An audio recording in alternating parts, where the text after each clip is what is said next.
eighty मु अदा नहीं किछि आउ ता देहरे आमे ऐड करवा कौन ना गोलमरीच जदि आपण पाखे लवंग अच्छी लवंग भी ऐड कर पारे 8-10टा पकई पारे मो पाखे लवंग नथिला से गोलमरीच नहीं गली गोलमरीच भी ऐड कर पारे लवंग भी तादरे ऐड कर पारे लवंगटा मोर सरी जाइतिला ताको एंती ग्राइंड कर नेली आर गोटे माने दरदरा पेसा करदबा को तापर आमे आको कोन करबा ना ए भली देखंतु माने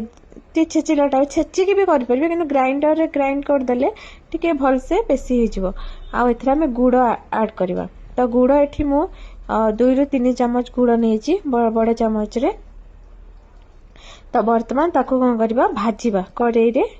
जो थे आप भाजबे भल कर भाजबे जेपर्यंत गुड़टा मेल्ट कर न जाए से पर्यंत भाजबे देखो ये भाव में कलर भी आसीगला ये भाव में होगला पानी देवेनि ऑटोमेटिक गुड़ रू पानी बाहर पानी बिल्कुल भी ऐड करवा दरकार नहीं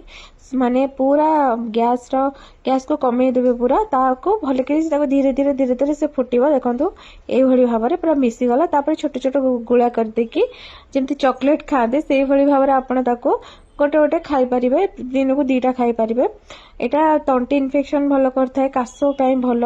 देखो जदि तंटी दरज होतिबो सेथिपाई काश काश जो मन सुखिला काश होची बा थंडारू काश होची खाई पारे बहुत भल काम दबो एटा आ खाइबा को भी टेस्टी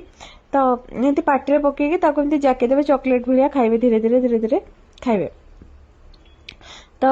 याको बनैबा बहुत सहज घरे आराम से बनैबा याको स्टोर करके बहुत दिन रखी हबो सप्ताह 2 सप्ताह स्टोर करके आराम से रखी हबो बाहर रखी पारिबे किछि भी असुविधा नहीं ए भली देखंतु ए भली छोट छोट गुळा करके आराम से रखी पारिबे तो आको मु